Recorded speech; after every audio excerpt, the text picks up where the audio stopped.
Tajuk dialog kita pada hari ini berkisar mengenai isu dan cabaran dalam latihan industri yang berfokuskan kepada norma baru latihan industri bersedia anda.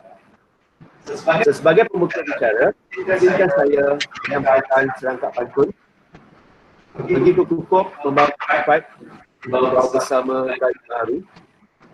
Latihan industri banyak maklumat. Mari bincangkan kerjaannya pada norma baru.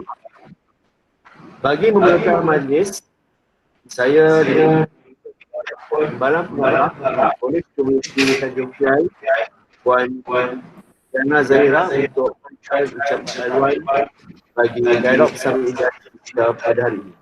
Silakan. Okey, bismillahirrahmanirrahim. Assalamualaikum, selamat pagi kepada semua yang berada di dalam talian pada pagi ini. Okay, terima kasih saya ucapkan kepada ahli-ahli panel yang sudi untuk menyumbang kepakaran, kemahiran dan pengetahuan masing-masing untuk program kita hari ini, iaitu Dialog Bersama Industri 2020. Okey, terlebih dahulu saya nak maklumkan sikit moderator ada macam bunyi gangguan sikit, suara ada double. Boleh cuba tengokkan dulu. Okey, so untuk Dialog Bersama Industri 2020 ni saya mohon perhatian dan juga komitmen daripada semua pelajar, especially yang bakal menjalani LI untuk sesi akan datang ni, dan yang belum pun mungkin boleh ambil makluman lah, sebab kita berada di satu situasi yang sebelum ni kita tak pernah hadapi lagi. So dan kebetulan ni kita ada seorang wakil yang pernah menjalani LI di waktu pandemik inilah. Jadi minta bagi perhatian, tanya apa yang sepatutnya yang mungkin boleh membantu awak bila nak menjalani LI. Okay, so itu saja daripada saya. Terima kasih, saya serahkan semula kepada moderator. Ya, terima kasih Puan atas ucapan Puan sebentar. Tanpa mendengarkan, saya ingin mengingatkan orang-orang kita dari itu. Yang pertama iaitu Muhammad Zabidi. Beliau merupakan syarikat Gospel Heritage Sebatang kedua Cik Abdul Halid bin Abu Syahor. Beliau merupakan seorang pengurus di Al-Amin Komputer Malaka. Dan panel ketiga ialah Cik Siti Mana yang kini bekerja sebagai advisor di MC Design and Print. Beliau merupakan pelajar Kolej Pendidikan Malaysia yang baru saja belajar pada sesi Jun 2020 pada bulan November yang lalu. Baik, saya ingatkan sekali lagi membaca saya semua paparan video sepanjang webinar ini berlangsung. Para pelajar juga diminta untuk webinar ini berlangsung dan sekiranya terdapat sebarang persoalan yang diajukan kepada para panel, bolehlah mengajukan soalan tersebut di bawah chat yang disediakan. Okay, terima kasih. Baiklah, sebelum kita pergi lebih jauh, izinkan saya menanyakan dialog pada hari ini. Sebagai semua pada awal kita di tempat kehadiran akademik 2019 yang bukan saja sektor negara ala sektor merujuk kepada bukan sekadar kerja saja yang berdepan dengan cabaran bahaya pandemik, namun ia juga terdampak pada pelajar yang menjalani latihan industri. Latihan industri ada kepada para pelajar kerana ia merupakan satu masa di mana pelajar akan diberikan kepada gambaran sebenar dunia oleh pekerjaan. Jadi sebagai wacana dan industri kita pada pagi ini, saya ingin bertanyakan soalan kepada kita dari perspektif seorang majikan. Apakah pandangan dan perbezaan yang dapat dikongsikan kepada para pelajar, college community yang akan menjalani latihan industri dan dasarkan kepada akademik COVID-19. Maksudnya di sini apakah persediaan pandangan dari perspektif orang majikan yang dapat dikongsikan kepada para pelajar college community yang akan menjalani latihan industri nanti, yang mana bila dia berjalan mesti dia akan SOP akademik COVID-19 yang telah diarahkan oleh Kementerian Kesihatan. Boleh panel jelaskan sedikit tentang isu ini? Saya jemput Cik. Boleh.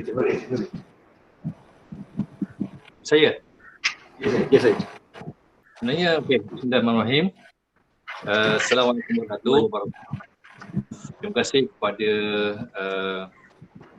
College Community dan UPI yang sudi menjemput saya bersama dengan rakan-rakan panel yang lain untuk kita sama-sama berforum pada pagi ini untuk membincangkan sedikit sebanyak tentang tajuk yang telah diberikan. Cuma saya nak tanya, adakah saya seorang je yang dengar suara double Cik Fazli tadi? Sebab sebenarnya kurang jelas tadi, dia bergema-gema macam tu. Saya cuba menjawab macam mana tu? Okey. Saya cuba menjawab ataupun memberi pandangan tentang soalan yang Encik Fazli berikan, dan saya harapkan semua pelajar dan juga peserta ataupun yang ada bersama-sama dengan kita dalam forum pada pagi ini dapat mendengar suara saya dengan jelas lah. Okey, jadi macam mana untuk kita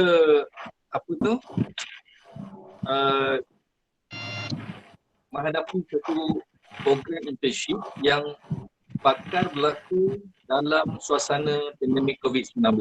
Itulah lebih kurang soalannya. Jadi tidak ada satu jawapan ataupun satu situasi yang khusus, kerana pada pandangan saya dalam keadaan tersebut berbezalah berbanding antara satu syarikat dengan syarikat yang lain. Bergantung kepada syarikat ataupun di mana pelajar tersebut menjalani latihan industri. Kalau contohnya syarikat yang besar, misalnya syarikat yang multinasional, kemungkinan SOP-nya lebih ketat. Peraturan ini dan sebagainya sangat ketat. Tapi kalau di syarikat-syarikat yang lebih kecil, yang mungkin dikategorikan sebagai SME, SOP-nya mungkin tidak begitu ketat dan lebih ringkas macam tu. Jadi untuk menyesuaikan diri ataupun untuk kita cope dengan situasi yang begitu, saya mencadangkan para pelajar supaya mempunyai kesediaan daripada segi kita macam mana nak berhadapan dengan kerja-kerja yang mungkin tidak berlaku di tempat kerja. Sebagai contoh, pelajar tadi ataupun pelatih kita di industri tadi itu diminta untuk menjalankan kerja-kerja di lapangan ataupun bekerja dari rumah sebagainya. Nah, di situ maksudnya mereka memerlukan satu capaian internet yang baik. Sama ada dari rumah ataupun dari tempat mana mereka berada lah. Itu juga kalau sekiranya mereka diminta untuk berada di lapangan, untuk kerja-kerja on-site, buat maintenance on-site, di mana, di sekolah ataupun di mana-mana tempat. Maka di situ perlu ada persediaan untuk kita mematuhi SOP ataupun SOP di tempat di mana kita nak pergi. Sebagai contoh, sekarang itu bila mana saya perlu untuk berada di site untuk menjalankan kerja-kerja maintenance dalam UTM. Prosedur untuk masuk ke kampus UTM pun dah berbeza berbanding kebiasaannya. Jadi mungkin itulah sedikit banyak yang saya mungkin boleh kongsikan gambaran yang mungkin berlaku dalam latihan industri sepanjang tempoh COVID-19. Itu saja. Okey, baik. Terima kasih Encik Fauzi. Cuma saya tanya, kalau macam tiba-tiba kat kawasan kita tu diisytiharkan sebagai zon merah ke, macam kita tak boleh nak pergi ke office. Bagaimana kalau pelajar ni yang pergi, yang sedang LI tu? Dia terpaksa BDR dekat rumah tapi dia LI. Ada komen tak? Untuk saya kan? Saya sebenarnya pengalaman saya menangani pelajar internship daripada college community ataupun politeknik ataupun institusi yang lain memang tak ada lah. Cuma yang ada pelajar yang mula internship sebelum COVID itu hari dalam sekitar bulan Mac dan diminta menamatkan lebih awal. Cuma daripada situasi ataupun senario masa yang berlaku, kita dapati memang begitulah rata-rata keadaannya, melainkan dalam sektor-sektor yang diklasifikasikan oleh kerajaan sebagai sektor kritikal. Sebagai contoh mungkin sektor telekomunikasi, sektor penghantaran dan sebagainya. Dan sektor telekomunikasi dan IT ini kalau tak silap saya termasuk dalam sektor kritikal yang mana ada sedikit kelonggaran tertentu yang diberikan kepada pekerja-pekerja termasuklah pelajar latihan industri.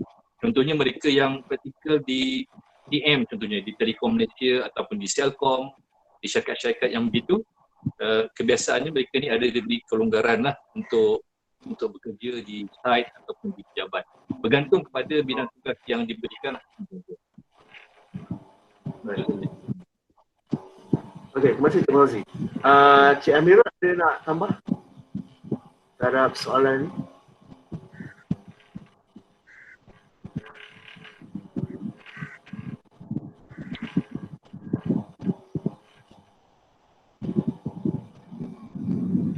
Cik Amirul, kami tak dengar suara Cik Amirul. Saya ke? Tak ada suara, tak dengar suara. Tadi tak dengar suara Cik Amirul. Cik Amirul? Tak dengar. Ya, tak dengar suara Cik Amirul lah.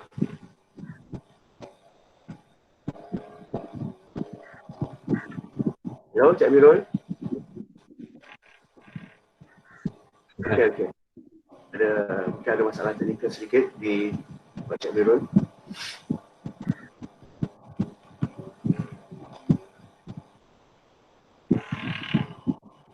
Okey, Cik Amirul?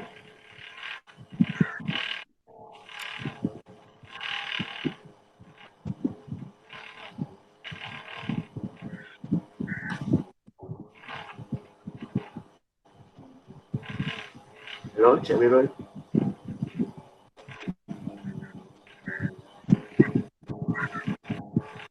Cik Amirul tengah memperbaiki mikrofon.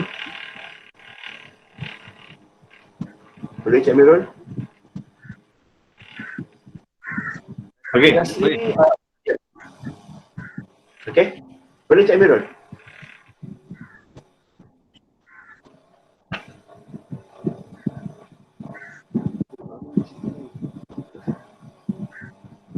Baik, okey. Cik Amirul akan cuba untuk menyelesaikan masalah teknikal sedikit. Bila kita lihat pada latihan industri ni sebenarnya adalah sesuatu yang wajib kepada pelajar untuk mereka graduate nanti. Cuma sekarang ni adalah tiba-tiba kita menghadapi satu situasi yang kita tak menjangka. Maksudnya bukan kita saja, sebenarnya pandemik COVID-19 ni satu dunia hadapi. Kita tak jangka tiba-tiba COVID-19 ni datang. So jadi kita sebelum ni kita pun sebenarnya memang tak pernah bersedia pun untuk pergi latihan industri bila ada tekangan macam ni. Sebab kita khawatiri akan penyebaran wabak yang lebih cepat dan juga keselamatan pelajar itu sendiri. Jadi kita tak ada satu standardize ataupun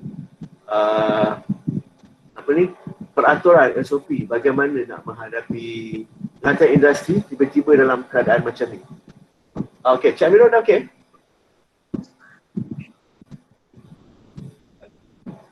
Cik Mirul, okey. Cik Mirul boleh dengar suara saya? Saya masih tak dengar suara Cik Mirul lagi. Mikrofon mati kot tu. Mikrofon mungkin Cik Mirul off ke? Macam dimatikan je mikrofon. Mikrofon Google Meet tu. Pada screen Google Meet tu, ada sebelah bawah ada logo mikrofon.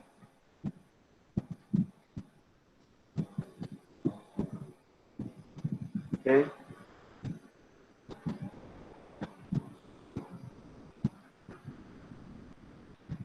Baik, terima kasih kepada Cik Ahmad Fauzi tadi. Hadirin peserta webinar sekalian, sebenarnya kita akui dengan situasi pandemik COVID-19 ni yang melanda dunia pada hari ini, dengan pertambahan kes yang meningkat. Okey, Cik Mirul sudah. Sudah. Dengar saya? Okey, boleh dengar? Boleh. Alhamdulillah. Okey, saya sambung yang tadi Ya, baik, silakan.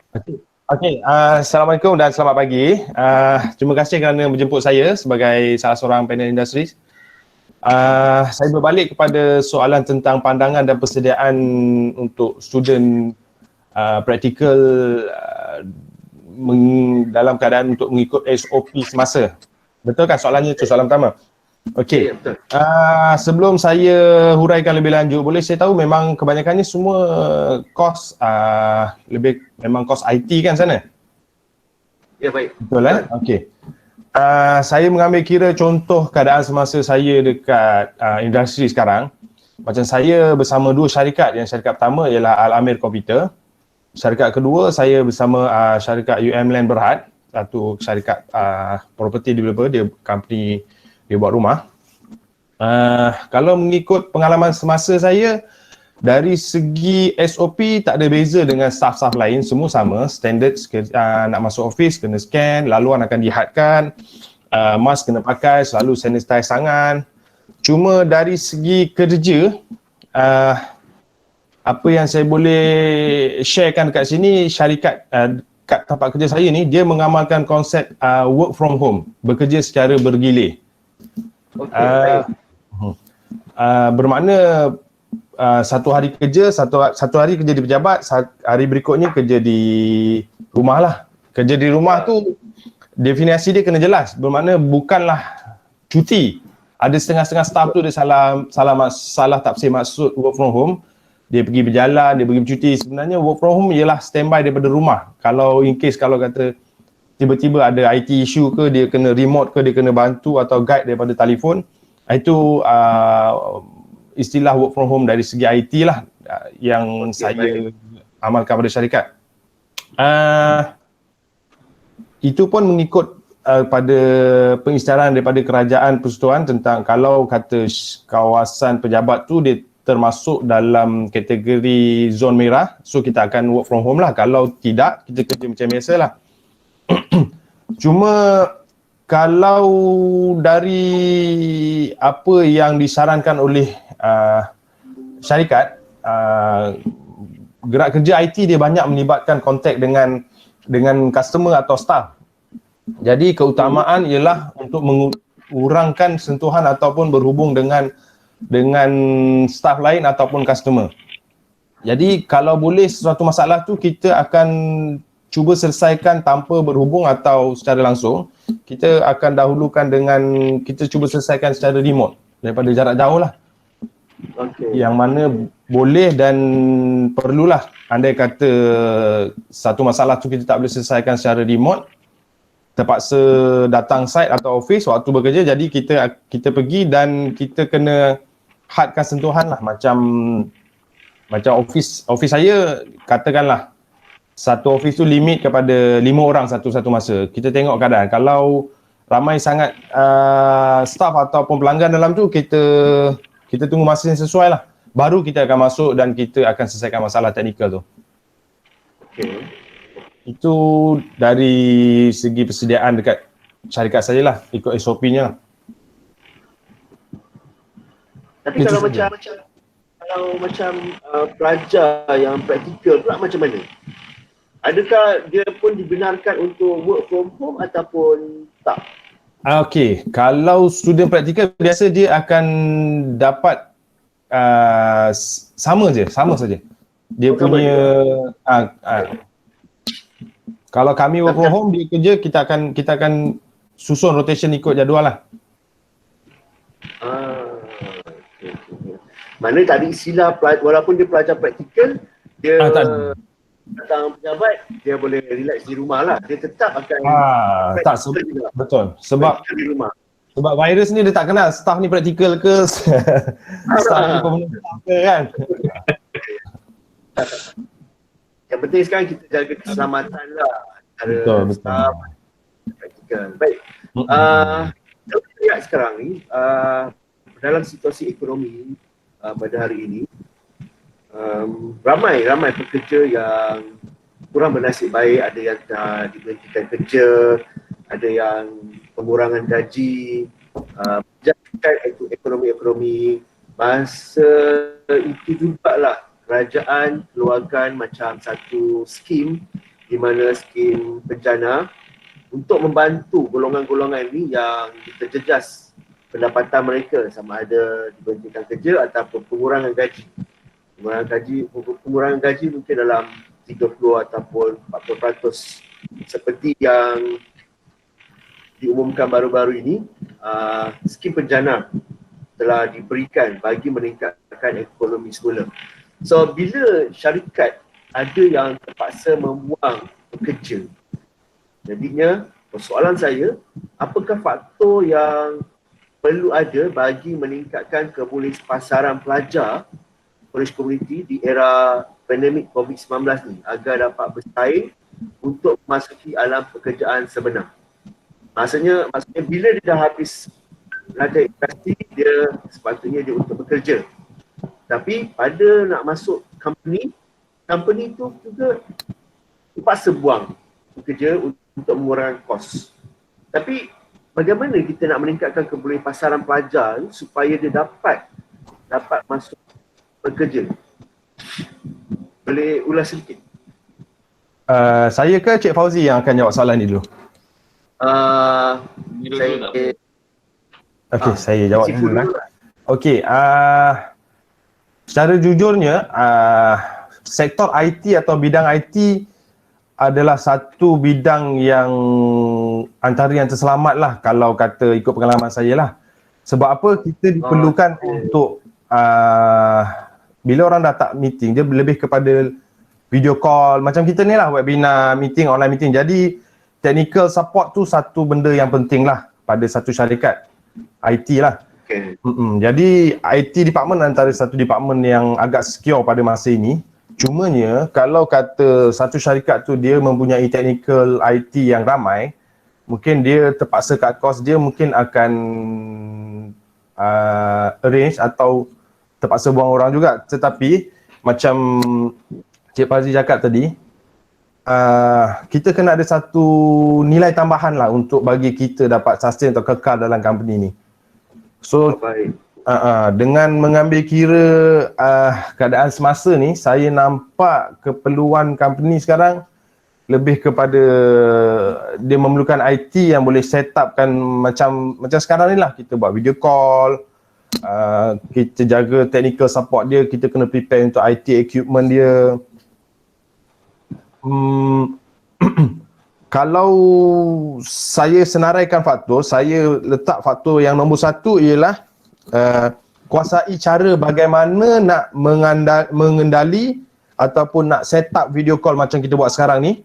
Kalau boleh student kena mahir lah daripada A sampai Z macam mana nak set up video call ni.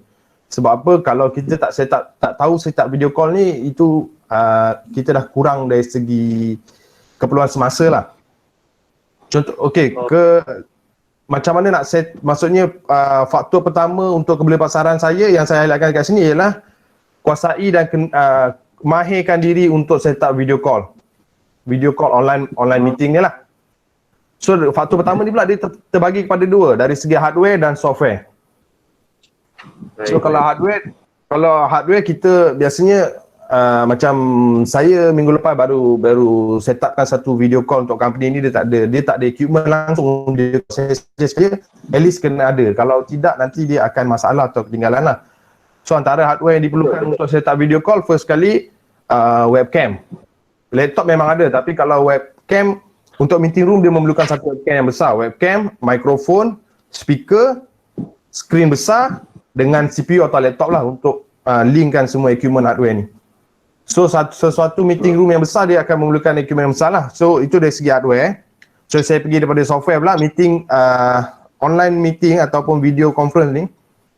Seperti yang kita sedia maklum, dekat market banyak, ada macam Zoom yang sekarang ni pakai Google Meet, ada company saya pakai Teams dengan Livesize, Cisco Webex, WhatsApp dan macam-macam lah. Kalau boleh mahirkan diri untuk bermain dengan setiap software yang ada ni. Tahu macam mana nak set up, tahu macam mana nak call orang. Yang penting kita cuba biasakan guna untuk software video call ini. Itu poin pertama untuk faktor kebelipasaran tentang kuasai video conference atau webinar online meeting ni dari segi hardware dan software. Okey. Poin kedua yang saya boleh kongsikan, macam mana kita nak bagi orang kata how to market yourself in IT sector nowadays. Saya boleh kata kita kena mahir dengan menggunakan software remote control atau remote kita kawal PC daripada jauh. Sebab apa? Bila mana kita kena work from home, kita kena ada satu software untuk remotekan PC office ke, PC customer ke, PC boss ke. Jadi dengan menggunakan software ni, bila kita dah mahir, kita boleh selesaikan masalah tu tanpa perlu pergi ke site lah. Contoh software untuk remote control kita ada kat market, ada TeamViewer, AnyDesk dan macam-macam lagi lah. Itu poin kedua saya. Dan yang paling penting sekali, poin ketiga saya untuk macam mana kita nak dapatkan value added ialah yang paling penting tiga pada saya, communication skill dan IT technical skill. Sebab apa? Bila mana kita tak boleh remote, kita tak tahu macam mana nak set up video call, kita perlu bagi support melalui telefon. Jadi bagaimana kita berhubung, bagaimana kita guide user untuk menyelesaikan masalah, itu penting lah. Kalau kita fail communication kita pun, kita tak boleh di rumah lah. Last kita kena datang office juga. Itu tiga poin penting sajalah. Okey. Masih Cik Amrul. Macam mana nak set video call secara hardware dan software. Betul. Kedua, kita kena mahirkan remote PC. Yes. Guna yang paling senang TeamViewer saya rasa. Betul. TeamViewer dengan AnyDesk. TeamViewer dengan AnyDesk. Kemudian yang ketiga ialah communication dan juga IT skill. Okay.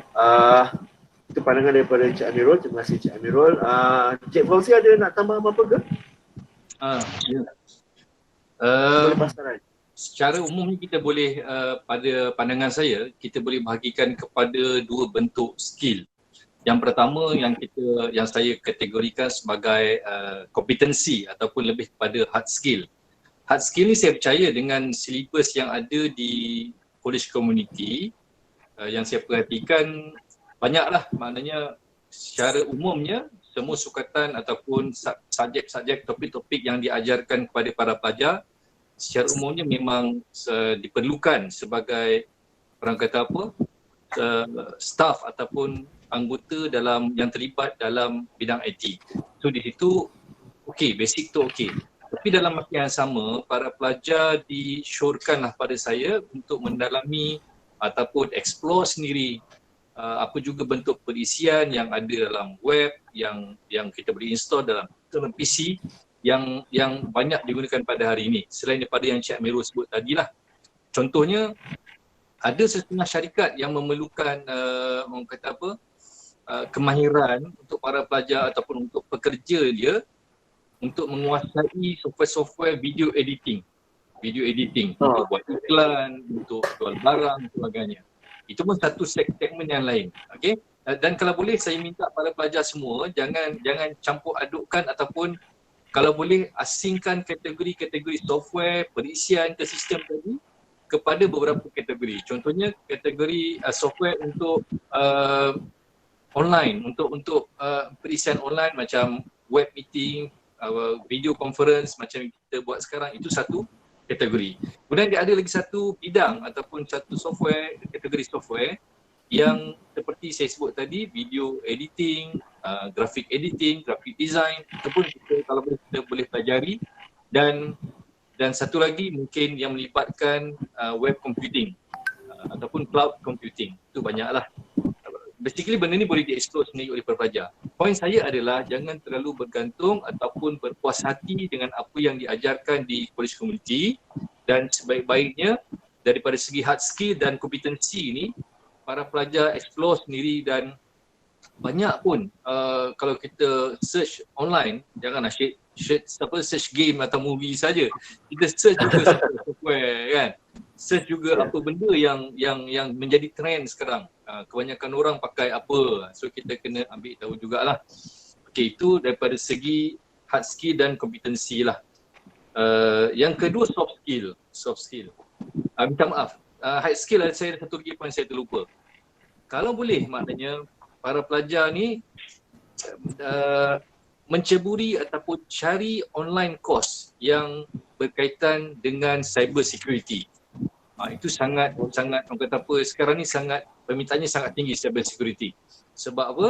Scammer pun sekarang pakai software IT yang canggih-canggih, peralatan IT yang canggih-canggih. Dia boleh buat telefon, dia boleh masuk kita punya database account bank, apa semua maklumat kita dia orang boleh akses. Tapi dalam bidang, maka di situ akan ada kelumpungan ataupun permintaan daripada syarikat-syarikat, terutama syarikat yang besar atau syarikat yang strategik seperti bank, seperti apa lagi yang itulah syarikat-syarikat besar yang memerlukan kemahiran ataupun pekerja yang mahir dalam bidang cyber security. Banyak online course, boleh search internet memang banyak. So itu tentang hard skill. Yang kedua tentang soft skill. Walaupun kita ni mahir dari segi penggunaan software, kalau nak repair laptop pun kita pandai, nak repair server pun kita boleh, nak troubleshoot networking pun kita pandai. Tapi kalau soft skill kita kurang baik, so di situ akan ada kekurangan pada kita.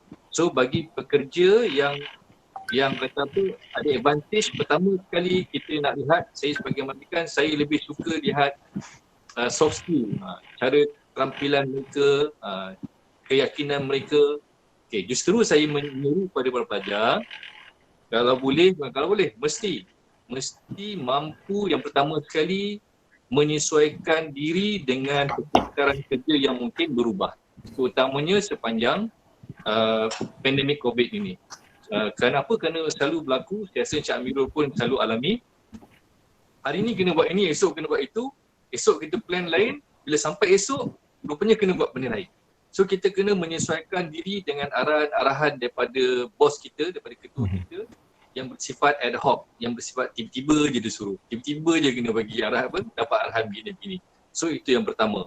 Dan janganlah kalau nak praktikal pun kita sangat bergantung dengan kawan. Boleh tak saya nak apply praktikal kat sini, saya nak ajak kawan saya sekali berdua, boleh tak? Kalau saya kata saya tak boleh, saya cuma boleh ambil seorang saja. Kalau macam tu tak apalah, saya cari tempat lain. So itu adalah ciri-ciri yang pada saya patut ditinggalkan ataupun patut ditinggalkanlah apabila kita mencuburi dalam pasaran pekerjaan lah. Kemudian soft skill yang kedua, kita mesti ada innovative thinking. Maknanya apabila kita maksud saya pemikiran yang inovatif. Kenapa? Apabila kita bekerja secara independen, secara berseorangan di rumah, bos tak tengok, kita mungkin boleh record video, kita main kat situ, muka kita tengah tunggu depan komputer, walau itu semua record video. Rupa-rupanya kita buat benda lain. Apabila kita berada dalam suasana yang begitu, kalau berlaku apa-apa masalah ataupun kesulitan untuk kita buat kerja itu, kita kena berfikir sendiri. Macam mana nak menyelesaikan masalah yang sedang kita hadapi di rumah itu. Bukan masalah rumah, masalah kerja yang kita buat di rumah. Begitu. Jadi kalau di pejabat, kalau kita ada ketua, ada supervisor, ada manager, kita mungkin boleh refer pada dia. bos macam mana nak selesaikan ni nak buat macam mana. Tapi kalau di rumah, kita bekerja dari rumah, work from home, maka saya percaya kita kena berfikiran kritis dan inovatif supaya dapat menyelesaikan masalah tersebut. Okey, yang ketiga, selain daripada kebolehsuaian diri tadi yang sebut tadi, pertama, yang kedua innovative thinking, yang ketiga sudah tentulah kita sebagai orang Islam, kita mesti memiliki sifat-sifat ataupun akhlak yang baik dan jujur pada amanah dan tanggungjawab yang diberikan pada kita. Itu tiga lah basic. Sebenarnya macam-macam lagi lah benda ni. Itu saja kot daripada saya setakat ni. Terima kasih. Okey, terima kasih Cik Ahmad Fauzi. Saya rasa bila saya dengar penerangan daripada Cik Amirul dan Cik Ahmad Fauzi ni, ada sedikit satu perkataan yang biasa kita guna, iaitu work from home ataupun bekerja dari rumah ni, sebenarnya maksud dia ialah sangat jelas dan sangat luas. Kita bukannya bermaksud work from home ni just duduk rumah, goyang kaki saja, tak. Sebab dia kita kena sentiasa alert sebenarnya bila guna istilah work from home ataupun bekerja dari rumah ini. Satu lagi yang saya suka nak highlightkan tadi ialah yang mana bila Cik Fauzi kata hard skill dan juga soft skill, bila pergi LI tu bukannya kita untuk LI nak repair PC, nak repair laptop, nak upgrade, nak format, bukan itu sebenarnya. Sebenarnya banyak lagi dalam bidang IT yang perlu kita belajar untuk nilai tambah supaya LI kita itu adalah LI yang berkualiti sebenarnya. Maksudnya di sini para pelajar kena bersedialah. Bukannya pergi LI hanya semata-mata untuk repair PC, repair laptop saja. So itu mungkin satu daripada 10 intipati apa yang harus dilakukan apabila kita pergi ke lacak industri. Baik. Terima kasih kepada Cik Fauzi dan Cik Amirul. Seterusnya saya ingin mengajukan soalan ini kepada panel kita yang ketiga, iaitu Cik Farhana. Beliau baru saja menamatkan LI pada bulan November yang lalu dan beliau merupakan pelajar yang pertama, batch yang pertama yang pergi LI sewaktu pandemik COVID-19 ini. So saya nak minta penerangan sikit ataupun pandangan daripada Cik Farhana. Cik Farhana, sepanjang 3 bulan jalani lacak industri, apa pengalaman berharga yang boleh dikongsikan kepada pelajar-pelajar yang akan pergi ke lacak industri pada bulan 2 nanti? Itu soalan pertama saya. Terima kasih Encik Fazli. Saya merupakan pelajar praktikal yang sewaktu pandemik ni lah. Sepanjang saya praktikal ni, memang tak dinafikan lah. Terkejut jugalah dengan pandemik ni, ada terkesan juga. Tapi memandangkan saya dari college community dah didedahkan dengan perkara IT. Macam amali banyak juga, repair macam Encik Fazli cakap tadi, ada repair PC, laptop. Tapi dekat praktikal ni saya didedahkan dengan IT, macam saya kena set up video call semua, berkenaan IT. Saya rasa kos ni memang waktu-waktu pandemik ni diperlukan dan kemahiran yang saya ada saya boleh praktikan dekat tempat-tempat praktikal ni lah. Kemudian dekat tempat yang saya praktikal ni ada banyak pesaing, tapi kita kena tonjolkan diri kita. Kira untuk norma baharu ni saya disuruh untuk set up video call dan macam-macam lagi lah. Dekat tempat praktikal ni saya ada didedahkan dengan untuk buat website. Itu sebenarnya benda baru juga pada saya. Daripada repair PC ke tukar laptop, tiba-tiba kena buat website, semua tu benda baru. Tapi kita sebagai pelajar praktikal kena jadi pelajar yang serba boleh, yang tiba-tiba majikan suruh untuk buat perkara yang kita belum pernah buat. Tapi alhamdulillah sepanjang saya praktikal, saya boleh buat semua tu dan saya menerima cabaran tu dengan tekun lah untuk buat benda tu semua dengan berjaya. So daripada tempat praktikal tu saya belajar benda baru. Saya boleh buat website untuk syarikat yang saya praktikal sekarang.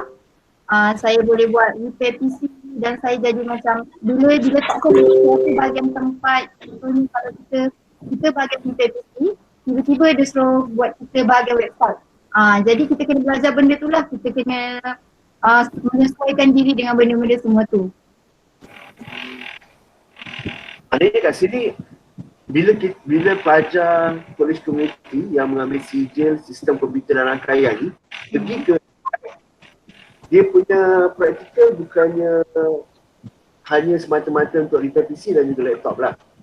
Maknanya dia banyak lagi bidang IT yang dia kena kuasai supaya dia boleh marketkan diri dia untuk bersaing dengan pelajar-pelajar lain dan juga pekerja-pekerja lain. Jadi bagaimana Cik Fana adaptasikan norma baru latihan industri ini semasa pandemik? Norma baru tu kira ada beza. Cuma kalau kita sebagai IT, kita kena macam Encik Amirul cakap tadi, kita kena pandai set up video call, semua tu kita kena belajar. Kita kena jadi serba-serba lah. Kira macam jangan terkejut, memang terkejut dengan norma baru ni. Yelah waktu pandemik, kita pun terkejut, tapi kita kena jadi yang pelajar yang serba boleh, yang ada kelainan daripada pelajar-pelajar lain untuk bersaing dengan mereka.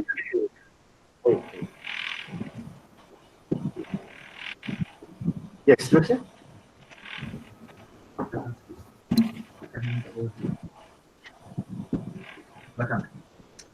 Jadi ada tak sedikit nasihat daripada Cik Fana kesediaan apa yang dilakukan untuk pelajar-pelajar semester 3 yang akan pergi latihan industri dalam situasi pandemik COVID-19 ni pada bulan 2 nanti? Kesediaan apa yang sewajar untuk pelajar latihan industri yang bakal kena membuat persediaan dari segi mental dan juga fizikal. Jangan takut untuk membuat atau mencuba sesuatu yang baru sebab kita boleh buat semua tu. And biasalah norma baru kita sebagai IT memang amat diperlukan. Saya sendiri sebagai pelajar praktikal dah didedahkan dengan perkara-perkara tersebut lah. Saya juga selain daripada repair PC, laptop semua tu, kita akan ada amali yang majikan suruh sama ada kita boleh buat cabaran tu ataupun tidak. Saya juga kalau kita ada potensi untuk buat semua tu, kita juga akan diserap dekat dalam syarikat tu lah untuk pelajar-pelajar akan datang. Jangan takut walaupun kita dalam norma yang baru, cuma amalkan SOP yang diberikan, jangan lupa.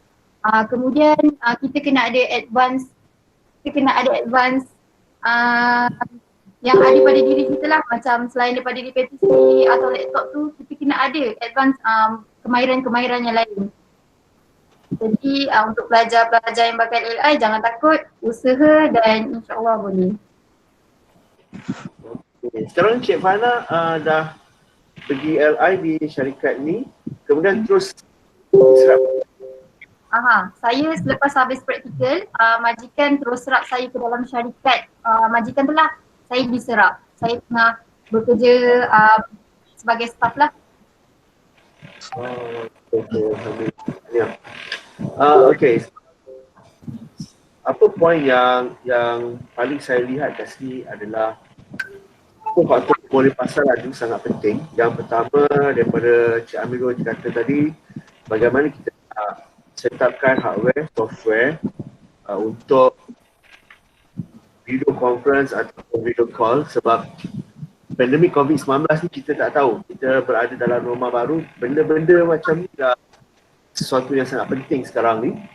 Kemudian kita kena cuba untuk mahirkan diri kita untuk remote PC daripada office, daripada rumah kita dengan remote PC di office. Mungkin guna software TeamViewer atau kemudian communication skill dan juga IT skill tu pun sangat penting. Cik Fauzi pula mengatakan hard skill dan juga soft skill. So kita para pelajar perlu mencari skill-skill ataupun kemahiran untuk nilai tambah pada diri sendiri. Bermaksudnya kat sini pelajar yang mengambil IT di dalam masa pengajian mereka, apabila dia pergi ke latihan industri, tidak semestinya untuk dia membuat repair PC ataupun repair laptop, format PC ataupun upgrade PC. So, semua berkaitan dengan IT adalah sangat luas dan mereka perlulah meningkatkan kemahiran untuk bersaing dengan pelajar-pelajar lain dan juga dengan staf-staf sedia ada. Baik, sebagai rumusan terakhir, saya nak minta Encik Fauzi dulu nasihat kepada pelajar-pelajar Quraish Community yang akan pergi ke latihan industri bulan 2 nanti, dan juga sedikit kesimpulan terhadap webinar kita hari ini. Silakan Encik Fauzi. Okey, terima kasih Encik Fauzi. Kesimpulan ni. Okey, pertama sekali saya ingin berkongsi kepada para pelajar bahawa sebenarnya saudara-saudari sekalian berada dalam bidang ataupun bidang pelajaran ataupun bidang yang sangat diperlukan zaman sekarang. Dalam erti kata lain, saudara-saudari sekalian berada dalam bidang yang betul dan menjadi boleh mengambil ini sebagai satu peluang untuk terus maju di masa hadapan. Kenapa? Kerana kalau kita tengok data statistik, kita tak boleh, kita secara luaran pun kita dah nampak bagaimana semuanya sekarang ni online. Nak beli barang online, makan pun online, kahwin pun online sekarang ni. Jadi di situ saja kita boleh nampak. Tetapi dalam statistik yang lebih bersifat data, kalau di Amerika Syarikat ada sebuah syarikat nama dia Trust Radius berpangkalan di Texas. Daripada tinjauan yang dia buat, dia mendapati maknanya dalam sektor IT ni sepanjang tempoh pandemik COVID lebih kurang setahun yang lalu, permintaan ataupun pertumbuhan kepada dalam sektor ini berlaku sebanyak 600%, sehingga 600%. 600%. Permintaan terhadap pasaran kerja ataupun tenaga kerja, permintaan terhadap penggunaan perisian software dan sebagainya, dan juga permintaan terhadap peralatan-peralatan. Baru-baru ini ada keluar berita, kalau ada Facebook saya ada share, dalam pasaran Malaysia juga contohnya, berlaku kehabisan stok laptop baru, handphone baru susah dapat, laptop terutamanya sangat susah untuk dapat. Kenapa? Kerana masing-masing terpaksa ataupun masing-masing orang manusia sekarang ni mesti tahu tentang IT. Dan tuan-tuan, adik-adik sekalian berada dalam landasan yang betul. Satu contoh tempatan yang saya bagi, Shopee misal kata. Shopee dalam laporan dia yang lepas, waktu sambutan 11-11 dia, jualan 11-11 kan, ketika kita beli, mesti semua beli, Cik Fazli mesti beli lagi banyak tu. Okay. Yang lepas, 11-11 jualan 11-11 2019, Shopee mencatatkan transaksi sebanyak 70 juta dalam masa 24 jam pada 11-11. Pada tahun 2020, Shopee mencatatkan transaksi sebanyak 200 juta pada satu hari itu saja. Maknanya 11-11 pada tahun ini dan 11-11 pada tahun lepas menyaksikan peningkatan yang sangat mendadak sehingga menyebabkan berlaku kesesakan trafik internet dan sebagainya. Jadi nasihat saya pada pelajar-pelajar sekalian, terus mendalami bidang IT dan pilih, disebabkan IT ni lapangan ni sangat besar sangat IT ni, pilih satu bidang ataupun start bidang untuk kita fokus dan jadi pakar dalam bidang tersebut. Contohnya kita mungkin jadi pakar dalam bidang cyber security, ataupun mungkin kita nak pakar dalam bidang video editing, atau kita nak pakar dalam bidang networking sebagainya, pilih dan terus majukan diri dalam bidang tersebut. Jadi kesimpulan dia, saya rasa saya ambil kesimpulannya bahawa anda semua berada dalam landasan dan peluang yang cerah dan besar terbuka di hadapan mata anda sekarang, terutama sekarang kita berada dalam zaman revolusi industri 4.0. Saya ulas sikit lah, mungkin ada yang tak tahu, orang sebut Industrial Revolution 4.0. Revolusi industri yang pertama, kalau kita baca, dia melibatkan penciptaan jentera-jentera kereta api, mesin, enjin yang berasaskan wap, gas. Okey. Kemudian berlaku revolusi industri yang kedua setelah mana penemuan tenaga elektrik. Maka jentera-jentera tadi telah mula digabungkan dengan teknologi elektrik. Maka adalah penciptaan motor yang digerakkan oleh tenaga elektrik. Yang mana sebelum ni digerakkan oleh steam ataupun wap air. Pada zaman revolusi industri yang kedua, dah mula menggunakan elektrik. Kemudian berlaku revolusi industri yang ketiga yang mana telah melibatkan penggunaan robotik. Bila mana penggunaan elektrik dan elektronik ni berkembang, maka terciptalah jentera-jentera tadi telah mula dijadikan otomasi. Diautomasikan ataupun berlaku secara automatik. Kilang-kilang pun pakai robot-robot. Okey. Dan sekarang kita berada dalam revolusi industri yang keempat yang mana semua peralatan tadi telah disambungkan dengan internet. Semuanya menjadi autonomous ataupun robot-robot tadi boleh bergerak sendiri ataupun diprogramkan untuk berfikir sendiri. Dan semua peralatan kita disambungkan dengan internet. TV ada internet, handphone dah ada internet, dah tentulah. Kereta sekarang pun dipandu oleh internet, GPS dan sebagainya. Jadi kita berada dalam zaman revolusi industri keempat. Maka adik-adik semua, pelajar-pelajar semua seharusnya mengambil peluang dan terus majukan bangsa kita, negara kita pada satu tahap yang lebih baik pada masa akan datang. Itu saja. Terima kasih Encik Fazli. Assalamualaikum warahmatullahi wabarakatuh. Waalaikumsalam Encik Fauzi. Terima kasih banyak atas perkongsian dan juga kesimpulan yang cukup saya rasa memberi kesan kepada para pelajar, di mana penghuraian yang ada 2 poin kat situ yang saya nampak. Yang pertama, kita mesti menjadi seorang pakar dalam satu bidang. Maksudnya kita mesti memilih satu bidang dan khususkan satu bidang itu dan kita menjadi pakar dalam bidang yang kita pilih itu. Contoh yang Cik Fauzi bagi tadi adalah security ataupun mungkin networking. So jadilah pakar, pilih satu bidang dan jadilah pakar dalam bidang itu. Kemudian yang kedua ialah berkaitan dengan IR 4.0, Industrial Revolution 4.0. So ini apa yang kita sedang alami sekarang ni, di mana kita tak boleh ketinggalan.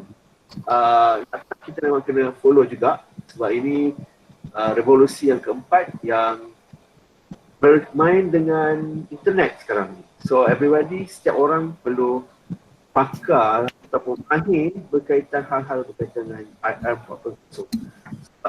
Terima kasih kepada Cik Fauzi. Cik Amirul ada nak tambah sedikit dalam sebelum kita buka kepada soalan? Okey, macam apa yang saya highlightkan tadi, kesimpulan saya lah, pelajar-pelajar sebelum memasuki latihan industri, siapkanlah diri dari segi mental dan fizikal.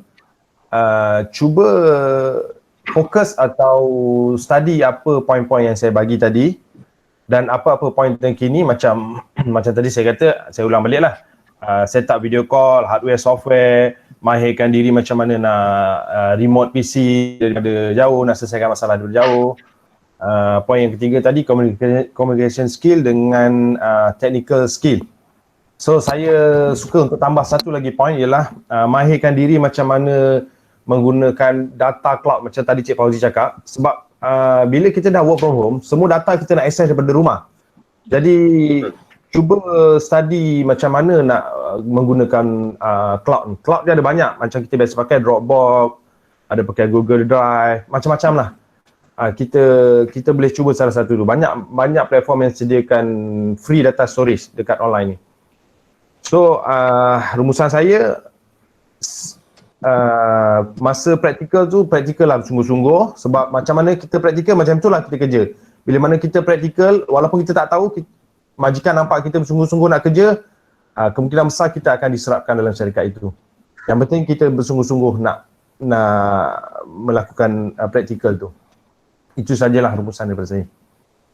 Okey, terima kasih Cik Amirul. Cik Farah ada rumusan sedikit?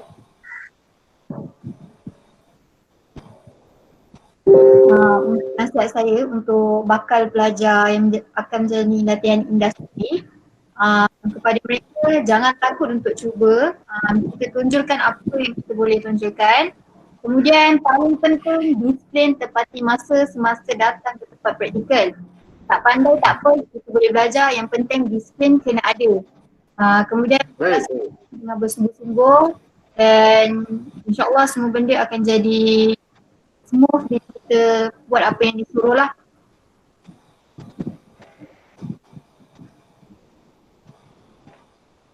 Okey. Baik, terima kasih kepada panel kita. 3 orang panel kita, Cik Fauzi, Cik Amirul dan Cik Fana. Terus sekarang sampai masa untuk sesi soal jawab. Saya ada beberapa soalan ni, Cik Amirul dan Cik Fauzi. Yang pertama daripada saudara Aiman, dia nak tanya lah. Cik Fauzi ataupun Cik Amirul ada tak terima pelajar LI? Syarikat Cik Fauzi dan Cik Amirul ada tak terima pelajar LI? Dan bagaimana nak mula ke sana? Kita terima bahkan semenjak kita berada dalam situasi PKP ni, saya baru saja menerima satu permohonan daripada Kolej Komuniti Gelang Patah, seorang pelajar yang dijadualkan bermula pada hujung Januari kalau tak percaya. Ke tak sama, ke memang tak sama tarikh dia, saya tak pasti. Sama, sepatutnya sama. Maknanya lebih kurang lah, sama ada Februari ataupun hujung Januari mungkin. Kita terima, cuma syarikat saya ni syarikat yang bukan batu nasional. Syarikat kecil-kecilan, jadi kemungkinan pengambilan terhad. Terhad kalau kita 3 hingga 4 orang, kita boleh ambil lah. Tapi sekarang masih ada kekosongan lagi dah? Sekarang masih ada. Banyak PKP ni tak ada siapa-siapa mohon. Kalau pelajar yang tadi daripada KK Tanjung KK Gelang Patah tadi je yang pertama yang mohon selepas daripada PKP ataupun dah PKP. Siapa yang tiga tu saya tak ada pelajar LI pun. Boleh? Baik, siapa yang nak memohon, siapa yang belum ada dan ingin memohon LI di tempat Cik Fauzi boleh hantar surat ataupun resume kepada syarikat Cik Fauzi. Cik Amirul macam mana? Cik Amirul kerja di UM. Okey, terus terang saya kata di syarikat saya buat masa ni tak ada kekosongan, tetapi saya ada usaha tanyakan pada kawan-kawan saya. Adalah 2-3 orang tu dia kata dia memerlukan.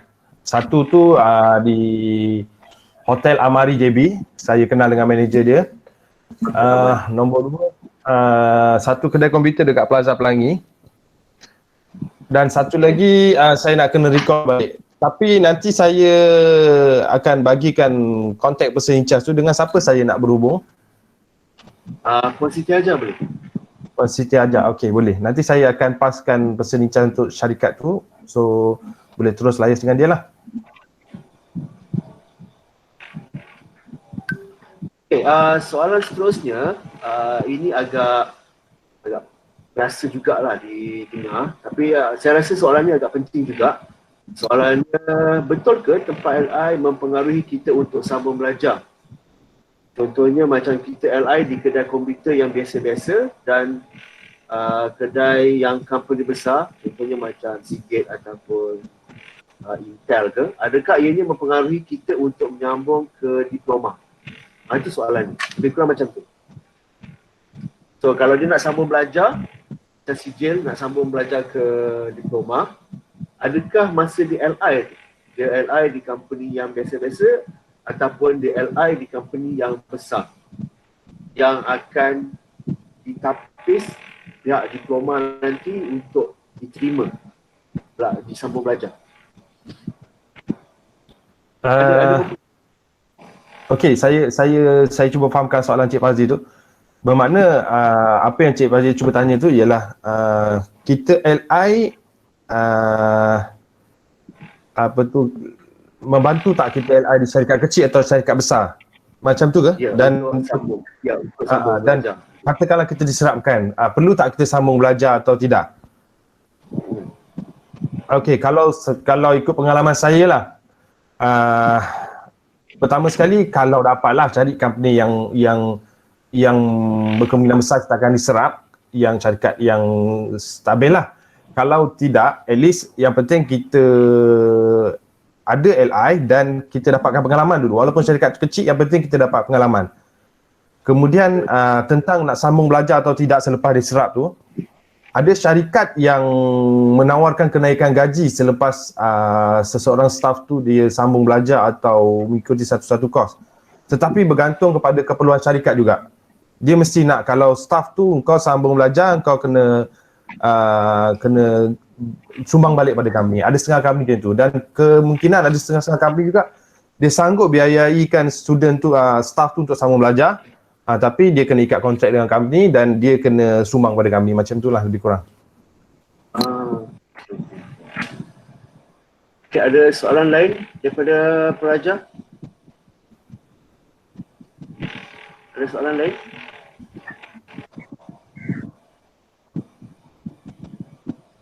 Mungkin saya tambah sikitlah soalan tadi tu. Sebenarnya apakah pemilihan company tadi tu mempengaruhi sama ada kita nak sambung belajar atau tidak di peringkat yang lebih tinggi di mana-mana institusi pendidikan, macam itulah kan? Ya. Saya kurang pasti kerana itu bergantung kepada tempat belajar yang kita nak mohon. Dia berbeza dengan lepas kita praktikal, habis internship, tugasan habis internship tu contoh diploma atau degree, dan kita nak apply untuk pekerjaan. Itu mungkin syarikat yang kita mohon tempat kerja tu mungkin akan lihat rekod belakang kita, masa kita praktikal apa yang kita buat, tugasan apa yang kita dah siapkan, apa bidang kemahiran yang kita ceburi sepanjang praktikal, mungkin ada. Tapi untuk sambung di peringkat yang lebih tinggi, saya rasa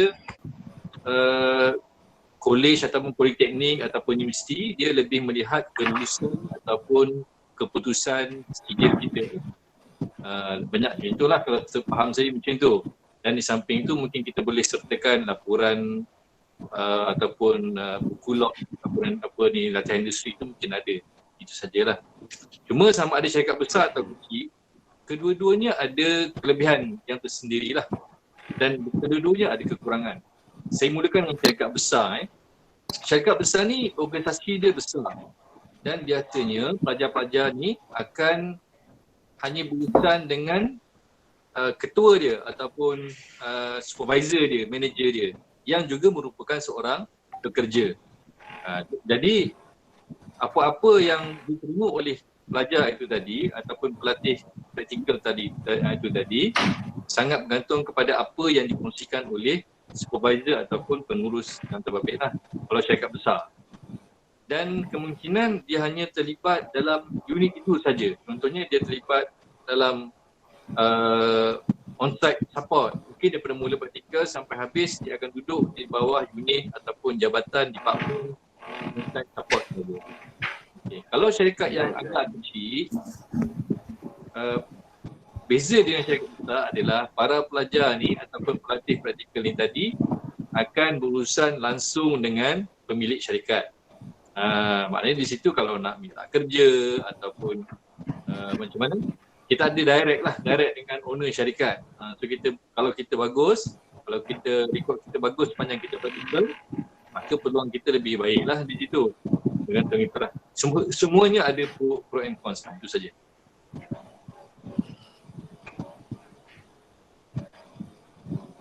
Okey, terima kasih Cik Muhammad Fauzi. Satu lagi soalan kepada Cik Fana. Apa rahsia yang Cik Fana dapat terus diserap apabila habis LI? Ada rahsia apa-apa tak yang Cik boleh dikongsikan? Rahsia. Tak ada rahsia apa-apa. Cuma ingat pesan yang selalu kalau college pun lecturer akan cakap disiplin tu penting, disiplin dan terus disiplin. Datang awal, semua perlu dijaga. Sebab itu semua majikan akan tengok dari macam mana kita sendiri pun majikan akan tengok. Dan kita kena jadi seorang yang berani juga. Jangan contohnya kalau kita macam cakap tadi, kalau kita bagai laptop tu, kita tak nak cuba benda baru. Tak, kita boleh cuba dan dari situ majikan akan tengok kita boleh pergi jauh dan berkemungkinan kita akan diserap lah dekat dalam syarikat tu. Ya. Okey, saya nampak kat sini sebenarnya bila saya lihat ada dua kriteria utama yang kalau saya boleh kongsikan, kalau saya silap mohon Cik Abdul atau Cik Fauzi betulkan. Yang pertama ialah keinginan kita untuk membangunkan diri ataupun developkan skill-skill untuk semasa kita LI ataupun kita bekerja di satu organisasi.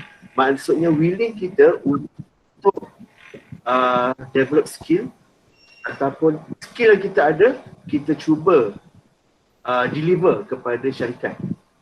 Dan yang kedua ialah interpersonal skill. Interpersonal skill mungkin kita punya sasya, kita punya disiplin, cara kita komunikasi, willing untuk belajar benda baru. Itu yang saya lihatlah. Okey, sebelum kita berakhir, ada sebagai ini ialah berkaitan dengan latihan industri, so saya ingin menjemput Puan Siti Hajar, pegawai latihan industri, politik dan untuk memberi kata-kata penutup sebelum kita habis webinar ini. Silakan. Okay, Assalamualaikum dan selamat dah nak dengar hari ni lah. Saya terutama kali saya ucapkan terima kasih kepada 3 orang ahli panel kita yang sudi untuk meluangkan masa bersama pelajar-pelajar College Community Tanjung Biai, memberikan pandangan, nasihat yang sangat saya rasa memang memberi input yang sangat baik lah kepada pelajar-pelajar kami, terutamanya pelajar yang akan melaksanakan program latihan industri pada Februari atau Mac nanti. Sebenarnya kita belum dapat tarikh akhir lagi daripada HQ memandangkan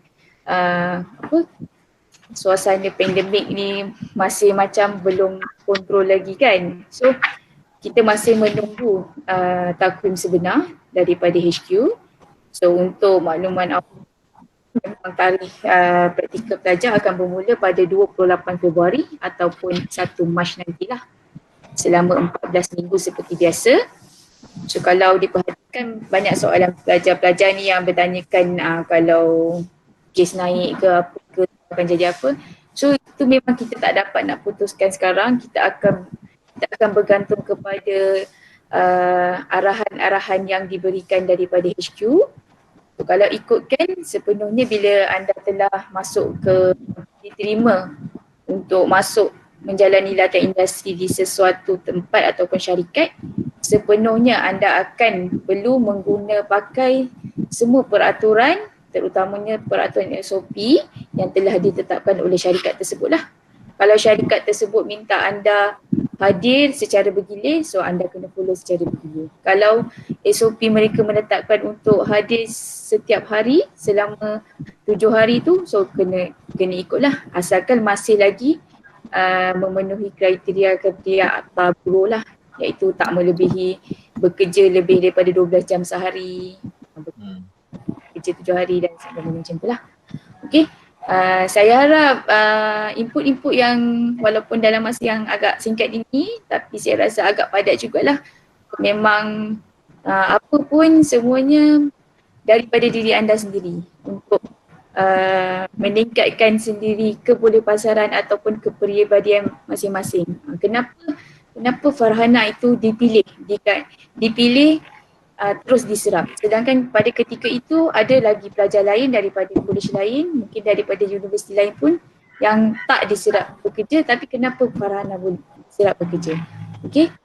So saya harap semua pelajar dan yang belah-belah JB tu kata belum ada tempat, dah nampak kan ada banyak lagi peluang untuk mohon tempat lah, terutamanya kepada di syarikat Encik Fauzi, Encik Amirul. Okay, dan kawan-kawan Cik Amirul tu pun dah ada nak bagi nombor kontak tu. So insyaAllah selagi kita usaha, kita doa, tapi kena usaha dulu. Jangan terus tawakal.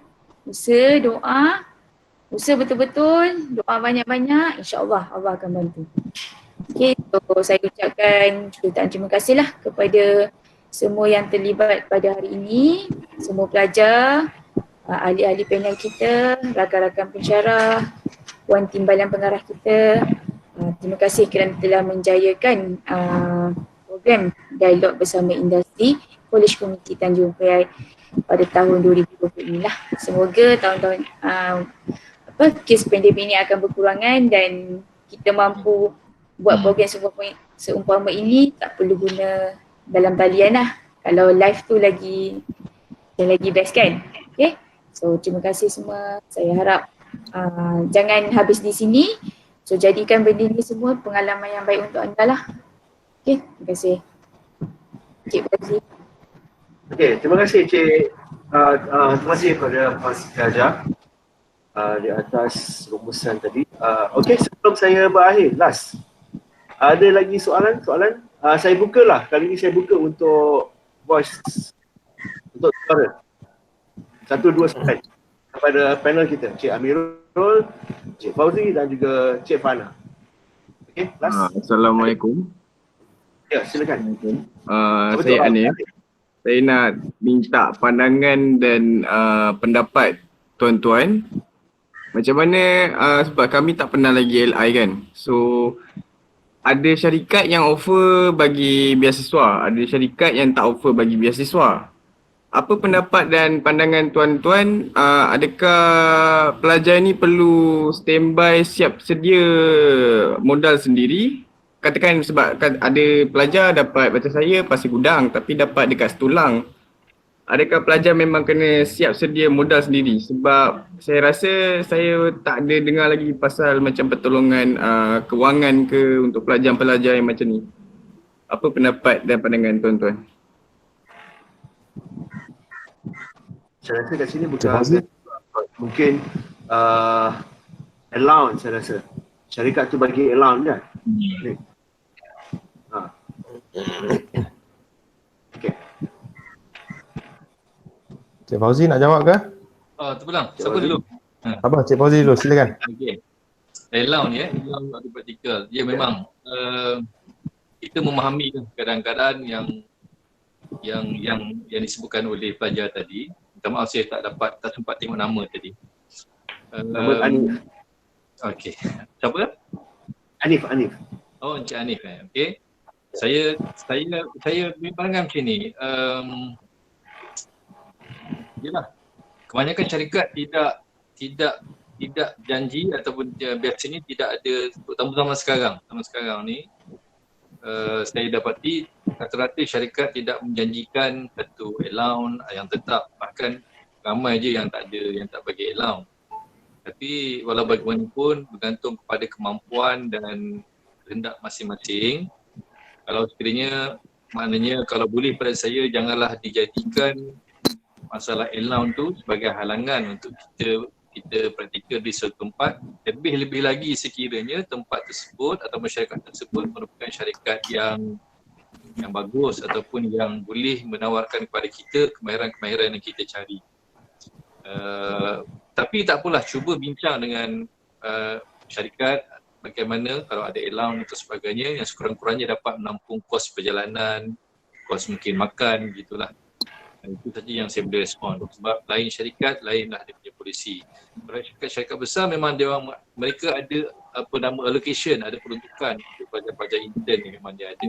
Tapi bagi syarikat-syarikat kecil, mungkin tidak ada, kalau ada pun dalam sekitar 500 bulan ataupun 300 bulan, gitulah. Okey, itu saja.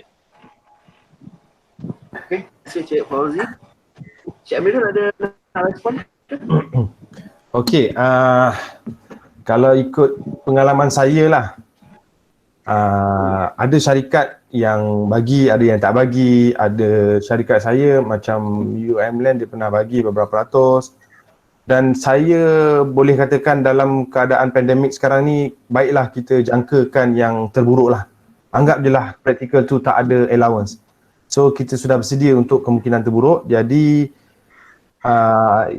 asalkan kita dapat praktikal dan tempat tu kita boleh selesai kerja dengan baik, insyaAllah kita akan dipermudahkan lah. Terima kasih banyak-banyak tuan. Okey, terima kasih kepada Hanif yang bertanyakan soalan. Ada soalan lain? Saya buka kali ini untuk voice. Tanya secara langsung. Pertama kepada pelajar semester 3 yang akan pergi latihan industri ni. Saya jangkakan banyak soalan ni sebenarnya, cuma macam segan ataupun malu macam. Okey, tak apalah. Mungkin diorang malu nak tanya. Saya ada sikit nak tambah. Okey. Macam tadi saya senaraikan benda-benda yang kita kena prepare dan tak semestinya apa yang kita prepare tu kita akan buat masa praktikal. Macam tadi bekas student tadi cakap nama Farhana kan. Dia datang tapi dia belajar A, dia disuruh buat B, C, D. Jadi itu memang akan terjadi. Lagi-lagi student praktikal di satu syarikat, katalah staff dia ramai. Kemungkinan dia tak disuruh buat kerja yang dalam bidang dia langsung. Ada kalanya dia disuruh buat macam kerja-kerja general. Jadi dia kena standby lah kemungkinan untuk lari daripada bidang IT tu. Kadang-kadang ada setengah syarikat dia menguji pekerja pun ada. Anggaplah itu sebagai satu ujian anda. Persediaan tu penting lah. Betul. Aku ad hoc ni. Dia tak semestinya kita pergi LI, kita bidang IT, kita akan buat kerja format PC. Kadang-kadang kita disuruh photostat dokumen pun ada. Jadi bersedia lah dengan apa kemungkinan. Apa yang bos suruh, buat je lah. Okay, pada saya, minta maaf saya menyampuk sikit. Pada saya beginilah, latihan industri ini hanya secibis kecil episod dalam hidup atau dalam hidup dan perjalanan adik-adik semua. Sebab yang hendak ditimba sepanjang latihan industri itu adalah pengalaman. Pengalaman berinteraksi dengan rakan sekerja, berinteraksi dengan bos yang mungkin bos kaki maki, kaki kutuk, kaki marah, panas baran sebagainya. Atau mungkin pengalaman kita berhadapan dengan rakan sekerja yang pemalas, macam itulah. So kadang-kadang sebenarnya dalam realiti kita hidup ni begitulah keadaan dia, dan bukan semata-mata kita praktikal ni untuk dapat allowance, walaupun allowance tu memang satu keperluan, dan bukan juga untuk kita belajar apa yang kita belajar di college. Contohnya kita belajar di college tentang networking, bila kita praktikal kita mengharapkan bos ataupun supervisor kita ajar kita lagi tentang networking. Itu tak betul tu ya sebenarnya, sebab macam-macam kemungkinan dan macam-macam bidang tugas yang mungkin adik-adik semua akan didedahkan lah. Itu saja. So, ada soalan lain? Pelajar semester 1 pun boleh. Untuk makluman Cik Fauzi dan Cik Amirul, dalam platform kita hari ini ada pelajar semester 3 yang akan pergi LI pada bulan 2 nanti. Dan juga pelajar semester 1. Semester 1 ada 12 orang. Pelajar semester 3 ada... pelajar semester 1 ada 24 orang. Pelajar semester 3 ada lebih kurang 19. Okay. Ada soalan semester 3? Semester 2? Semester 1?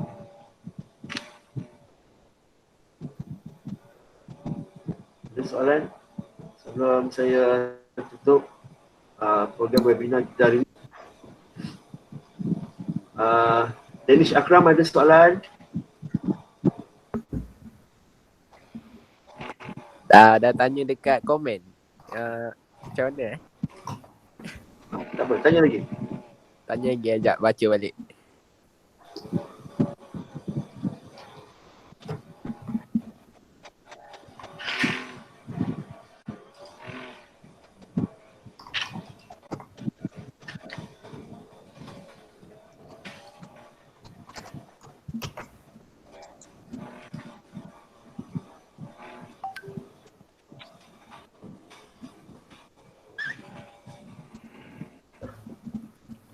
Okay. Tak bersedia kan?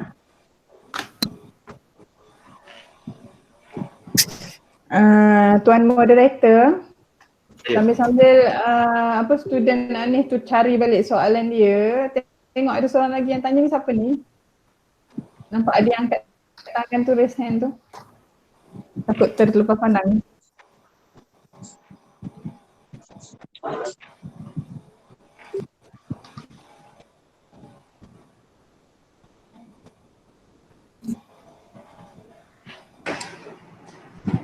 Okay.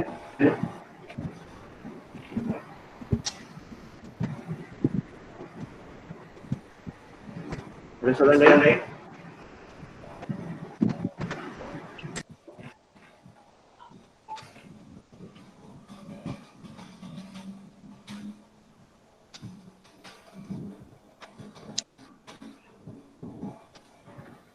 Tuan, Saya.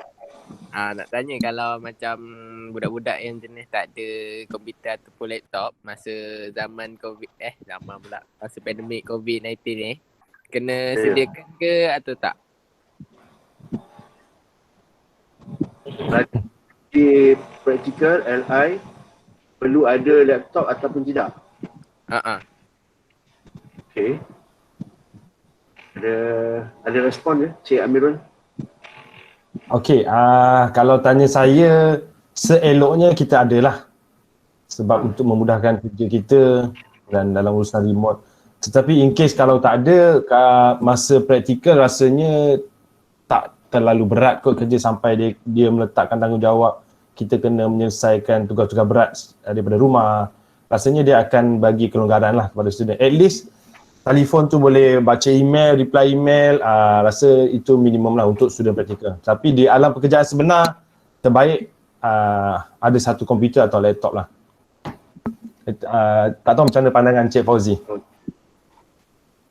Ya, sama je lah lebih kurang. Seleloknya ada, sebab ada mungkin nak kena buat tugasan-tugasan yang perlu dibuat di rumah dan sebagainya. Tapi dalam kebanyakan keadaan, kalau bidang tugas tu memerlukan kuat komputer, biasanya syarikat akan bekalkan satulah komputer. Cuma biasalah bila pegang barang syarikat ni, kenalah jaga daripada hilang, rosak dan sebagainya gitulah. Kalau dah memang tak ada. Tapi yang penting email mesti handy, mesti bersedia. Email, jangan email pun payah nak buka. Tu susah jugalah tu. Itu sikit respon saya. Okey. Terima kasih Tuan. Baik, sama-sama. Ada soalan lagi? Kalau tak ada, kita boleh tutup. Okey, saya kira tak ada soalan lagi. Terima kasih banyak kepada panel kita, Cik Fauzi, Cik Amirul dan juga Cik Fahna di atas perkongsian ilmu pada para pelajar yang akan menjalani latihan industri pada bulan 3. Rumusan yang saya boleh buat ialah skill, kemahiran, kita willing untuk develop skill dan juga willing untuk jaga interpersonal skill kita. Alright, dengan itu saya mengakhiri seminar webinar atas talian kita pada pagi ini dengan ucapan terima kasih kepada kita punya panel dan juga kepada para pelajar dan juga para pensyarah yang lain. Semoga kita jumpa lagi di dalam platform yang lain. Assalamualaikum warahmatullahi wabarakatuh. Waalaikumsalam warahmatullahi wabarakatuh. Jadi hari ini tak ada asam pedas tu Saya kalau ke sana asam pedas je, itulah. Hari ni tak dapat lah. Itu yang kita